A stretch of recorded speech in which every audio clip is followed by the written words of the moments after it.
I welcome all the masters to Vidyan Wednesday session. 21st June 2026. What are we celebrating? International Yoga Day, 12th International Yoga Day.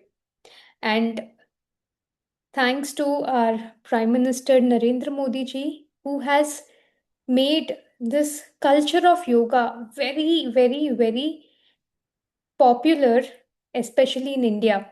And therefore, it has reached to the rest of the world. India has always been a country which is known for spirituality, and yoga plays a great role in it. So, today we are going to see in depth what actually yoga is and how does it changes a person's life. There are so many people who have questions about it. Why yoga? Till what extent we must do yoga? Till what age we must do yoga? Is it very important to add it into our life, or can we add any other form of exercise instead of it?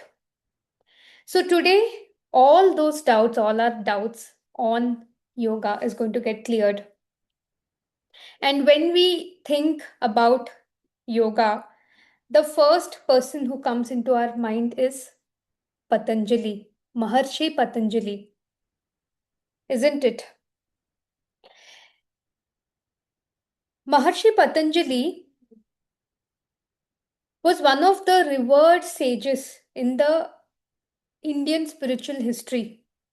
Why? Because he was the compiler of the Yoga Sutras. It is said that his book, his philosophy has 196 sutras together.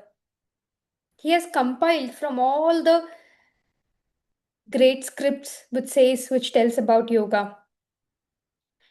It is said that he's a master who lived in between 2nd to 4th century.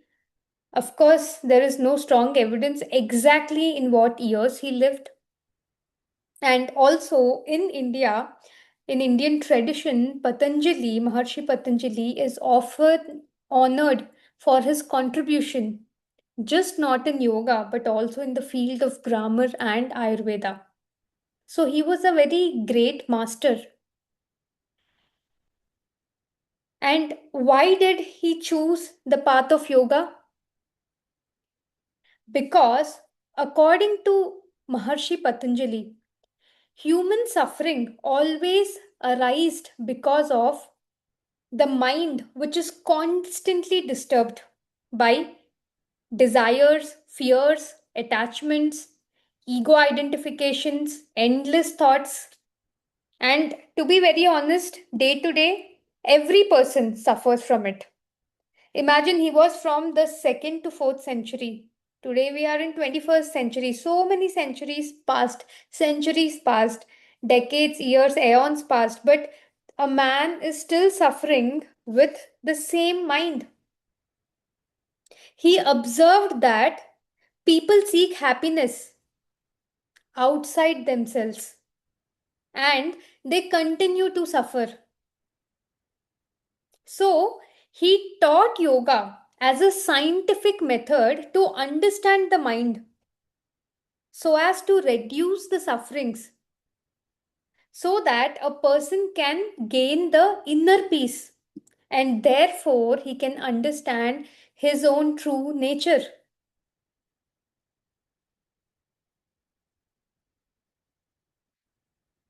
One of his famous definitions of yoga is yoga chitta vritti nirodha. That means through yoga, your mind can come out of all the impurities.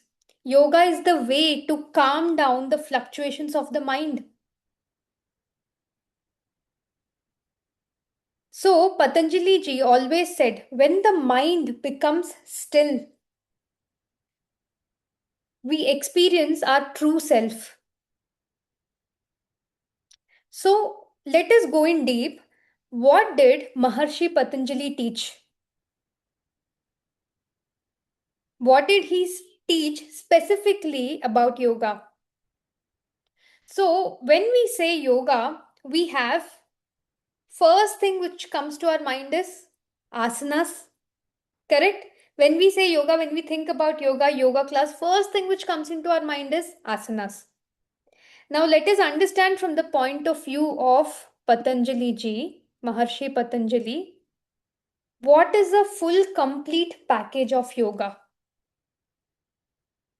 So, just for the reference, when we say class 10th,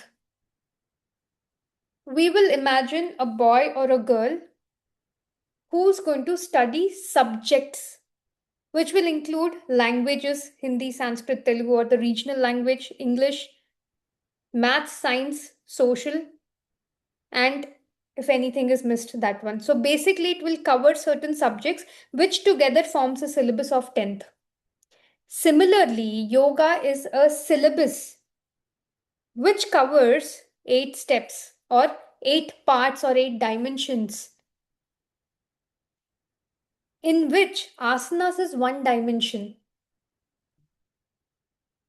Maharshi Patanjali is an enlightened master, correct? So, an enlightened master will just not never speak only about the body. In fact, the people who are enlightened, they speak first about the soul, to reach the soul, how to manage the mind, in order to make the mind stable, how to keep the body sit. So, that's the third thing. That's the last thing, that's the least thing which could be discussed. So, today, let us understand what are the 8 steps or 8 limbs of Patanjali Yoga. First one is Yama, second is Niyama, third one is Asana, fourth one is Pranayama, fifth one is Pratyahara, sixth one is Dharana, seventh one is Dhyana, and eighth one is Samadhi.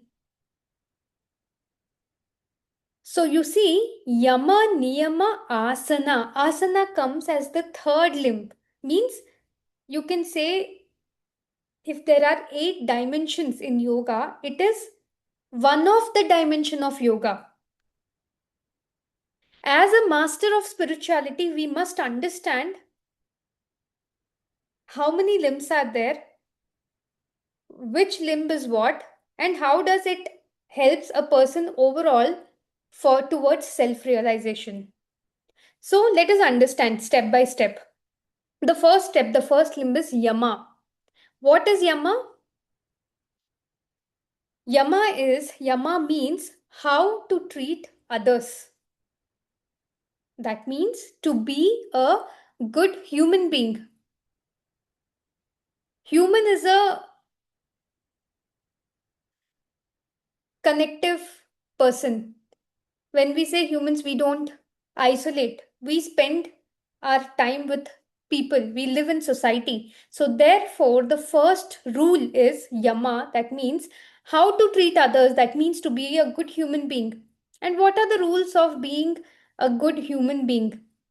What are the rules for living harmoniously with others? The first rule is ahimsa. Don't hurt others. That's where come vegetarianism. You see, in the entire learning of yoga, the first step is yama, in which the first sub step is ahimsa. So, the world of yoga starts with ahimsa. Ahimsa is where you don't kill animals, you don't kill humans, you don't interfere, you don't cut down others' lives for your luxury or for your stomach. Second is satya, speak the truth. Always speak truth. Whenever you open your mouth, you must speak truth. Third one is no stealing. Don't take whatever is not yours because it results to law of karma. Fourth one is brahmacharya. Brahmacharya means not getting married or it's not to have sex, but brahmacharya, real brahmacharya means moderation, middle path. Use your energy wisely. And the last one is not to be greedy. If a person follows these steps, that means when he is up in the path of ahimsa, when he speaks truth, when he doesn't steal things what is not his own, when he uses his energy wisely, when he's not a greedy person, naturally he will live harmoniously with others. That is step one, which is yama. So, when a person follows yama, what happens? He will lead a life which is less conflicted, which creates the least amount of karma, and which has more peace. Second is niyama, means how to treat your own self. We will see extreme in people. Either they're too good with themselves and worst with others, or they're too people pleasers and they're too good with others but very critical with themselves. But you see, what did Patanjali say? What did Maharshi Patanjali say? Treat others well. Second, treat yourself well, or the right way of treating. Instead of saying treat yourself well or not, how to treat yourself or right way to treat yourself. And the way to do is be your own best friend. While I was last year in September when we were going to Ladakh, I met a girl who was a part of the trip. She was in the same bus as I was throughout the trip. All the 7 days, I observed her. So when we go to Ladakh, there are two kinds of seat, two-seater and one-seater. So she sat in one seat. And whole journey I observed her. She was silent, very happy, contented. Even though, you ask a question, she responds, but in silence. That means if you tell her something to do, she'll do it, but she will not speak. And no unnecessary talking, no unnecessary mingle, no interference into others' life. So, someone in the trip just asked her, don't you get bored? And she said, no, I love my own company. And I'm loving this place, Ladakh, because there is so much of, the word she used was isolation, but it is not isolation, but it is a space where there is so much of space, where there is least human intervention, there is a lot of nature. So when you connect to such massive nature, you naturally connect with your nature.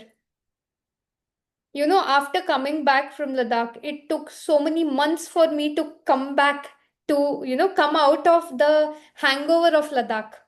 Generally, we people say when they drink, it takes 24 hours for them to come out. So it took a lot of time for me to come out, or to again connect back to this world. I was in this world doing things, but that outer nature was so vast, so massive, that it helped me to connect with myself more, to understand myself more, to be my own best friend to a greater extent.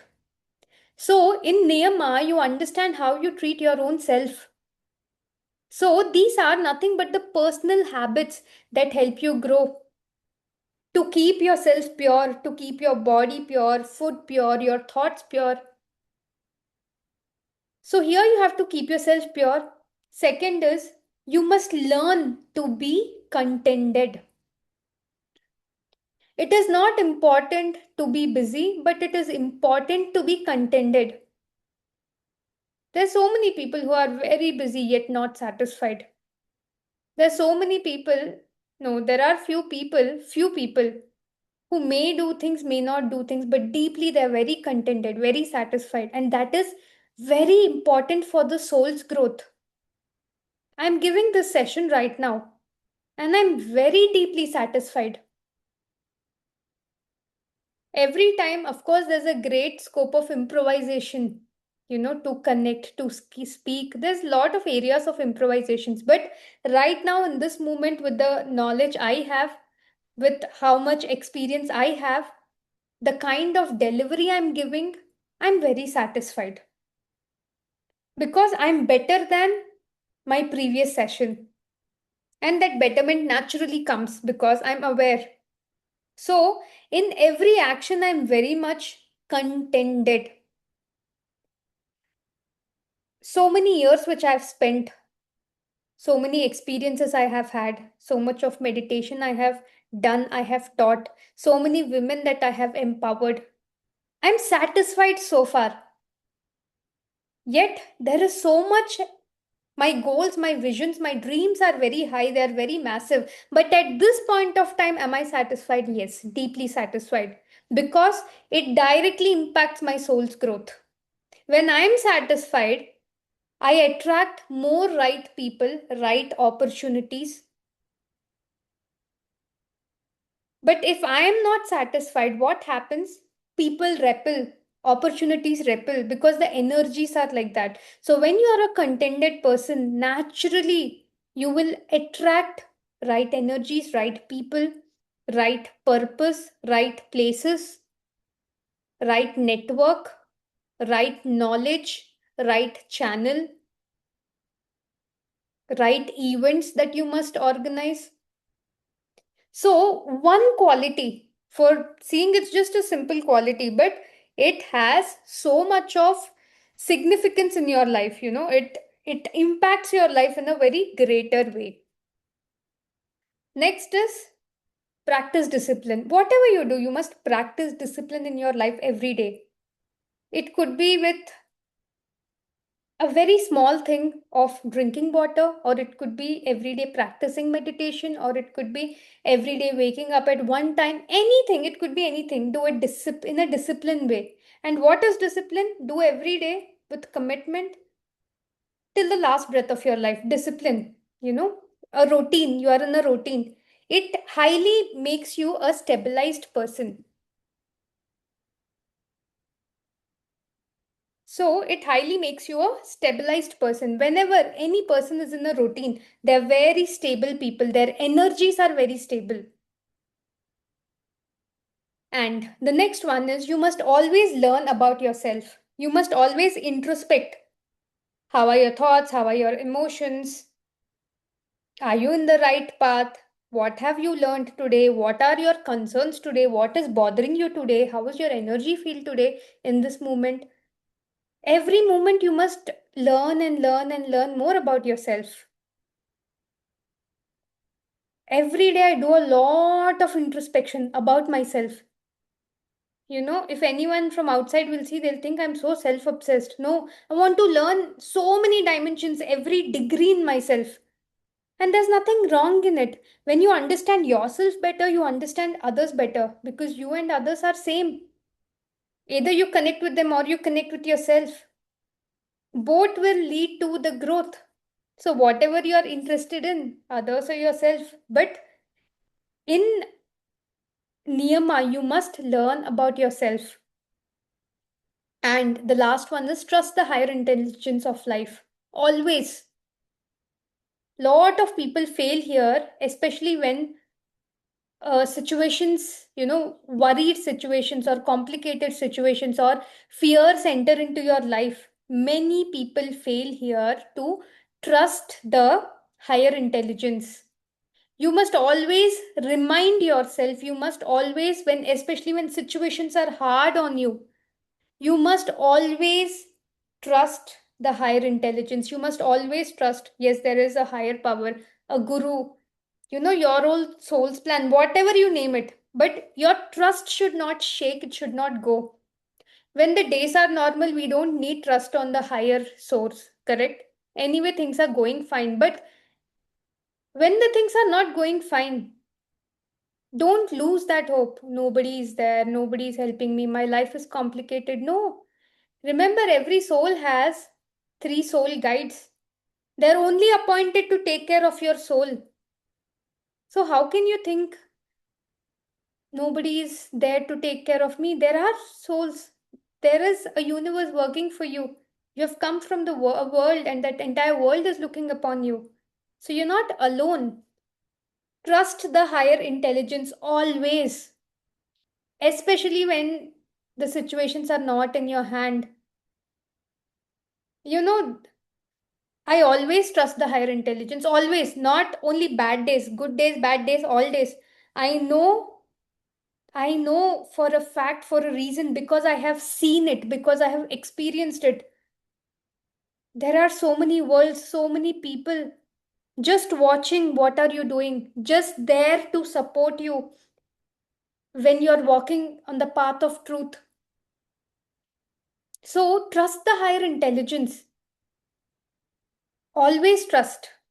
That trust, you should have a great leap of faith that will move so many things. They say, no, if you have the trust of the size of a mustard seeds, it's enough to move the mountains. So always have that great leap of faith. The divine sometimes cannot be seen, but when you have that trust, you will keep going in your life. When you have that trust, that is when you will treat yourself rightly. So, when you follow Niyama, the benefit is you tend to develop a great inner strength and stability. And remember, only the person who has great inner strength and stability can guide others. If you want to be a person who wants to guide others, then you must develop that quality inside you. And the way to do it is keep yourself pure, your body, your mind, your emotions, your thoughts, your food, keep it pure. Always be contented with whatever you have in this moment. Practice discipline in your life. Learn about yourself more. Trust the higher intelligence that is running this entire cosmos. Now, the step 3 in yoga is asana, means take care of your body. And here comes the postures, the yoga postures. So, basically, asana means when we move our body, the energy moves. When night we are sleeping, we sleep in one position, or even a little movement, you just get up for a fraction of second, even that movement changes, brings a movement in your energies. So when we do asanas, asana means taking care of the body. Okay. So here asana means postures of the body, means it could be yogasana, it could be exercise, it could be any form of movement that we do to keep our physical body healthy. When the physical body is healthy, the etheric body is healthy. Because if 30 minutes every day I'm making a movement, I'm going out, I'm walking, or I'm doing the literal so called yoga asanas, or I'm doing Tai Chi, or I am going to gym, what it does, it will bring movements in my body which will move my energy fields. So physical body will be good, the etheric body will be good, because etheric body is always about the energy in movement, because of which the mind will be better. It will be much more clearer and not foggy, because the movement of energy is there. So whenever you do any kind of asanas, movements, exercises, it makes your body healthy, relaxed, and it makes your body stable enough to practice meditation.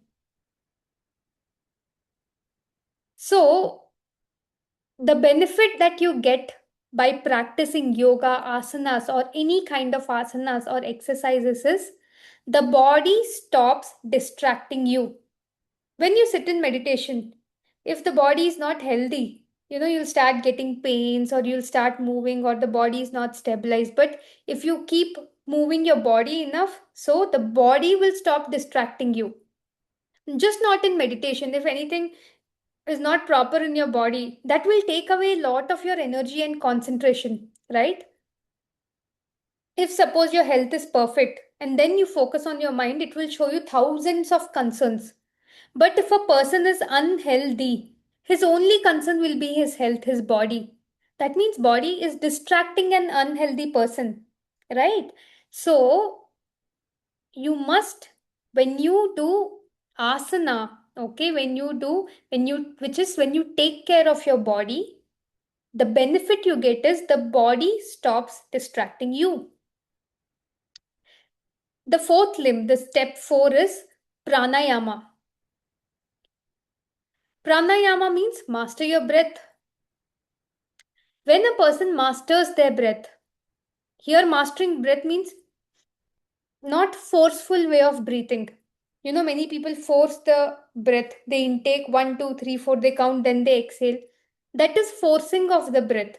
Pranayama means whatever natural flow of breath is happening, you must master it. How do you master it? By observing it.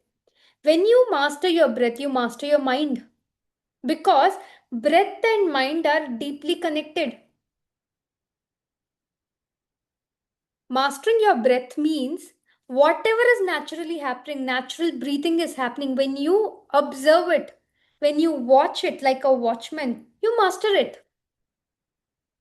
When you master your breath, your mind is mastered. Mind and breath are closely related, and the best example is when a person is angry, his breaths will be faster. When a person is calm, the breaths will be slower. When a person is unenlightened, that means when he has lot of karmas. Okay, karmas show up in the form of physical health.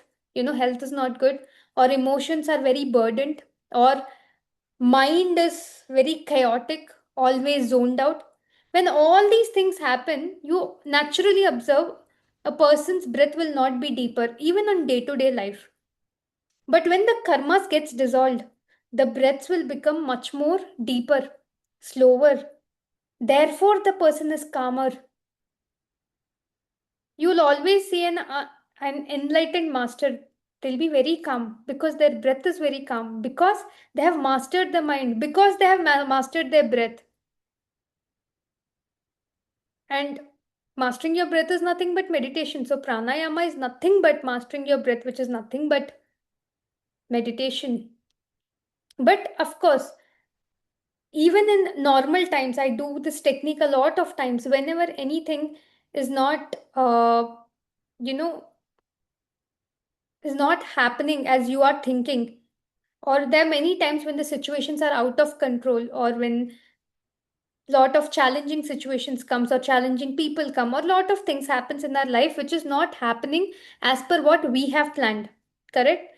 That time immediately we go into a reactive mode. Instead of that, apply pranayama there. That means just observe your breath for 3 times. Any chaotic situation has happened, before reacting, just observe your breath for 3 times.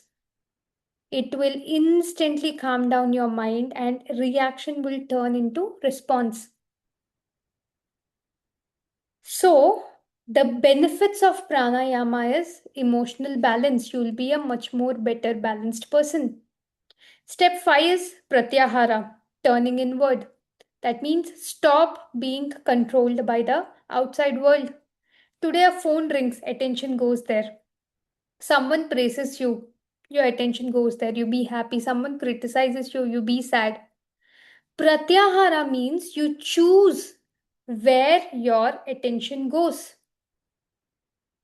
That means despite of all the external disturbances around, when you choose pratyahara, when you choose what you want, where your attention should go, you choose freedom.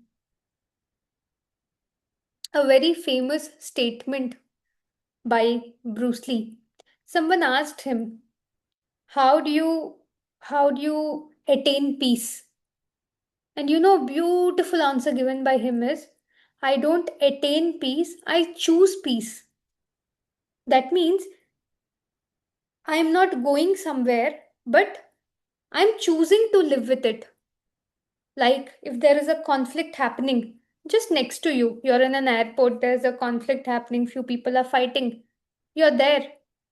You choose where to look at. Either you can look there and listen to what they're doing, what they're fighting, and what they're talking or gossiping about, or you can just read the book, or you can simply get up and walk away from there and choose another, choose a different seat which is far from there, so that even your ears does not take those sounds. So many things keeps happening around us. What do we choose? Whatever we choose, our attention goes there. So, when you are in a mode of pratyahara, the benefit is you are you experience freedom from external disturbances. Step 6 or the limb 6 in the yoga is Patanjali Yoga Sutra is dharana, means concentration. That means you're training your mind to stay in one place. You know, when you sit in meditation, when there's so many complaints that people do, when we sit in meditation, there's so many thoughts. If you were a person who always focused at one thing at a time, when you're studying, you're studying. When you're on phone, you're only listening to that person. When you're watching TV, you're only watching TV. When you're sleeping, you're only sleeping. When you're talking, you're only talking. You know, if you are a person who train the mind to stay in one place, wherever you are, now I'm here, I will not think about something else because right now I'm here in a session. But when I'm on a call with the other person, I will connect to that person because that means I've connected my mind to that person, that place, or to the project that they're explaining.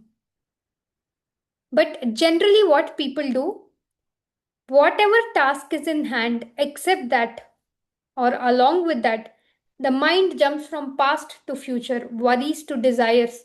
Someone tells some experience, you know what, we are going to Maldives. Instead of listening and just listening to them, connecting to them, we start thinking, oh, in my life, I've never gone to that place. I will never go to that place. My desires are not getting over. How can I go? So many things. Mind keeps jumping past future, past future. But instead of that, if we just hear to the person's experience, oh, you're going there, okay, that motivated you to go there, okay, you have a story. When we listen to that deeply, we will learn something. And when we sit in meditation, that person comes who's going to Maldives. Why? When we were supposed to be there and hear him, that time you did not hear. So that thread remained opened. You know, a knot formed in that thread. So when you sit in meditation, the thread comes out and it tries to open itself and it tries to free itself. You went to a place to do some work, but you were not there. You were thinking about every other thing than that work. When you sit in meditation, that situation comes in. Why? When you were there, you did not pay concentration there, therefore, it was unfulfilled. Now it has stayed in the mind. Now, when you're sitting in meditation, the mind is freeing itself. For so many women, when they sit in meditation, it will be running. Did I soak the chana? Did I bring that grocery? Did I do this?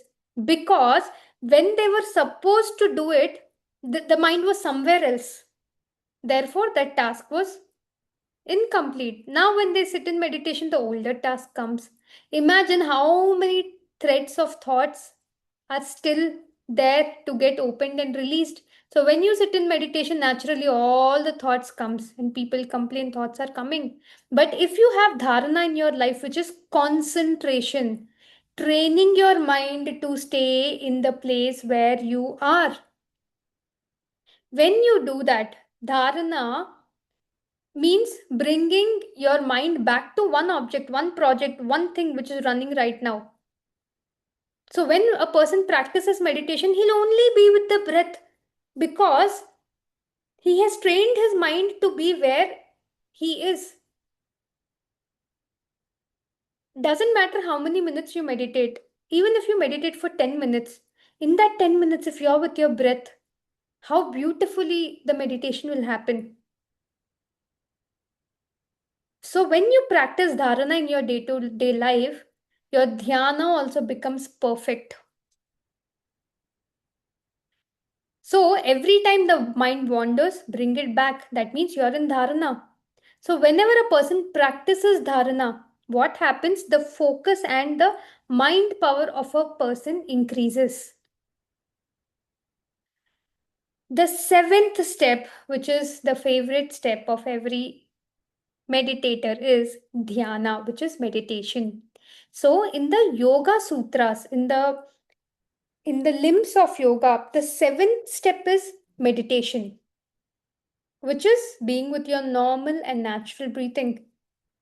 Not chanting mantra, not visualization, not focusing on the third eye, not kundalini activation, no chakra meditation. He said dhyana. And before dhyana, he said pranayama. That means to be with the breath. So everything is interlinked.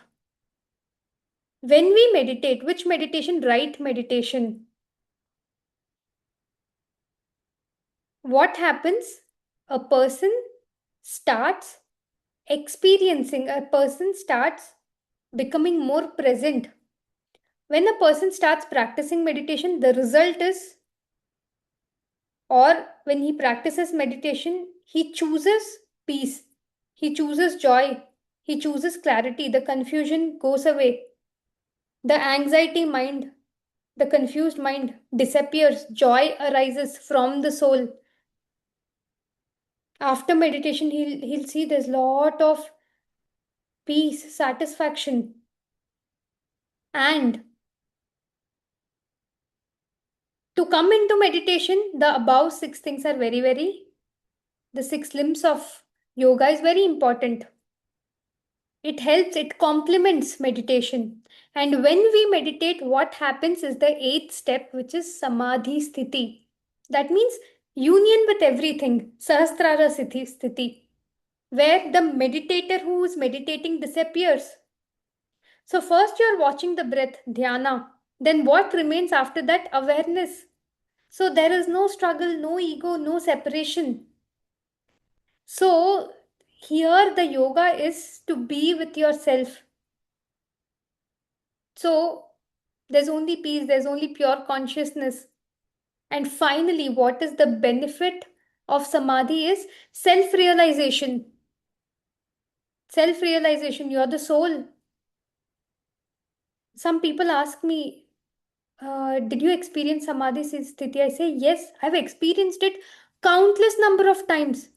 Samadhi means not forgetting everything, going away, sitting in meditation without movement of the body, and all the information will start getting downloaded. No, it's a simple concept. Samadhi means it is a state where you are realized from within. That is Samadhi Sthiti.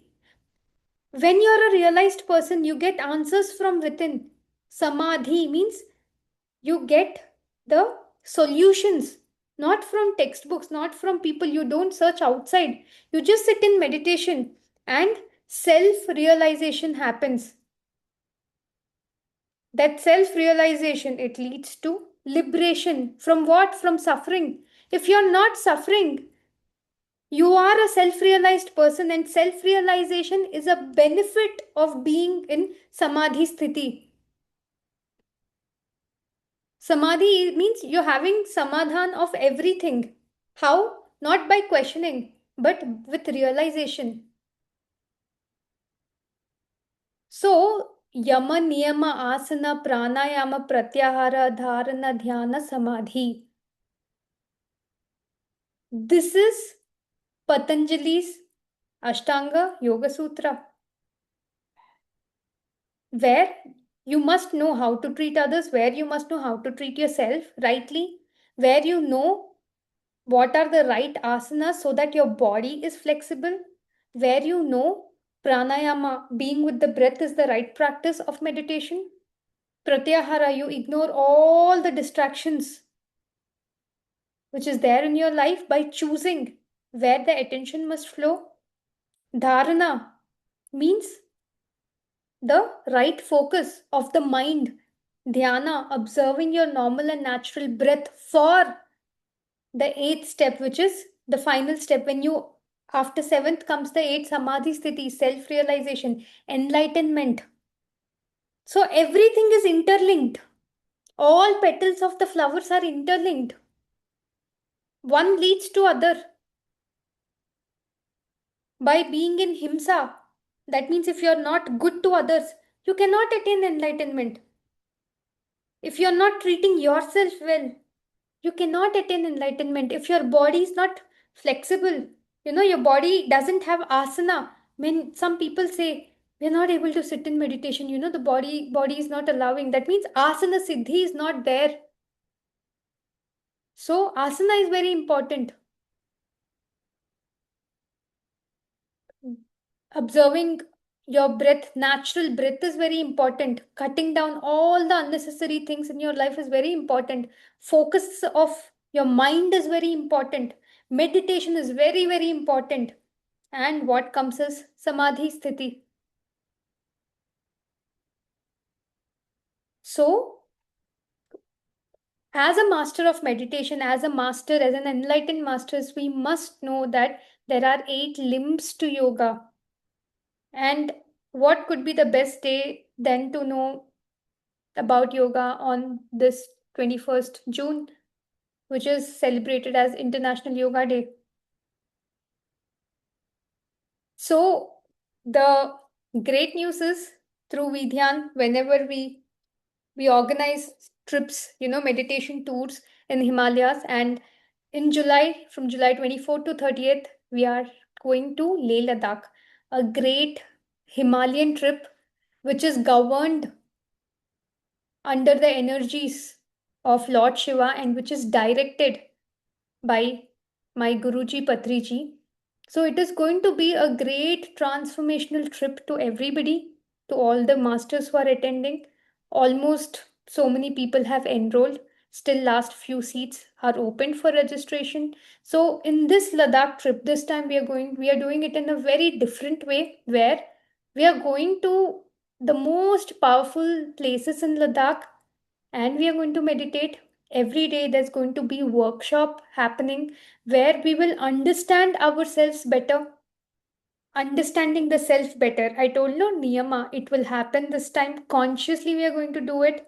Then there's going to be so many elements that we have added this time, which will, so this entire trip, this 7 days of trip, what it will do, it will make us reconnect with ourselves more. And as I always say, not me, it is the proverb that you don't choose to come to Ladakh, Ladakh chooses you. So just wish that you should be the one who is chosen by Ladakh, because if you step there, you are stepping into the great world of soul's transformation. I remember June 24th, Padriji vacated the body. Just before 1 month, when his body condition was not so great, still he adamantly told, I'll go to Ladakh. I want to go to Ladakh. And he insisted. And out of all the odds, he has been there. It was, his final trip where he asked, I wanted to go there. He has been there. He came back. Within 1 month, he vacated the body, which tells us that if a spiritual guru has chosen that place before he vacated his body, what could be the importance of such a great place? So, it is like Makkah and Medina for, how it is for Muslims. It is the same way for every meditator. At least once in life, we must go to Ladakh and meditate. Sooner the better. Because the moment you go there, the moment you meditate, you come back. And then when you start observing it yourself, you'll see what great changes have come in your life in the shortest period of time that you would have never expected, also. And it is no less than a miracle, because I've seen my experience personally, I've seen so many people's experience. So we go there to make connections, both connections with others, connections with the divine.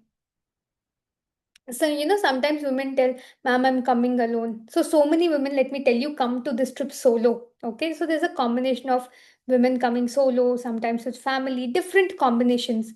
So, whenever women come solo, they say, Ma'am, I'm coming solo. You know what is my reply? I say, Yes, ma'am, when I'm going solo. So, when we go there, we make new connections. That's how we make new connections with others, with the divine. And it is one of the greatest opportunities. So please utilize it. As I said, we are in the last few registrations are open, and it is very fast closing. So this is one announcement, and the second one is International Yoga Day. So through Vidyan, we are organizing a massive program in Vishakhapatnam, Vizag this year. And it is an initiative from Vidyan where we will be combining yoga, the real yoga, the yoga which has all the eight limbs.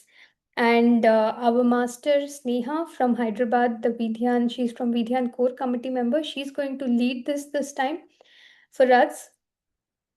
And tomorrow I'm traveling to Visakhapatnam, so next 4 days I will be there, and so many sessions have already got organized. I'll be very busy there, attending all the sessions, meeting new people, making new connections, bringing all the women together in this path of meditation.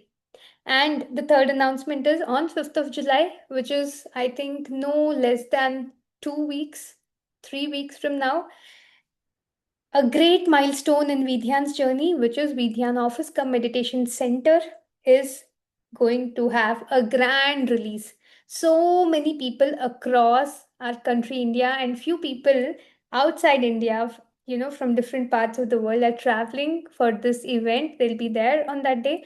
So I request all the masters, please come. It is an open invitation, and I invite all of you from my heart. Please come on that day. It is going to be one of the greatest milestones in the Vidyan's history. Vidyan is going to become a massive movement in the coming years, and this office, this meditation center is going to play a very crucial role here. So, I want all your energies to be there. I want all your presence to be there. When such a massive revolution is happening, it is our duty to be a part of it. So please do not miss it. Come along with lot of other women, family members, your friends, your community, men, women, children, all are invited. But be there, okay? And then I'll see you on 5th of July. And again, next week we will connect on Vidyan Wednesday. Celebrate this International Yoga Day with right by practicing all the eight limbs of yoga. All right, masters, thank you very much. I'll see you all next Wednesday. All of you have a great weekend ahead. Bye bye.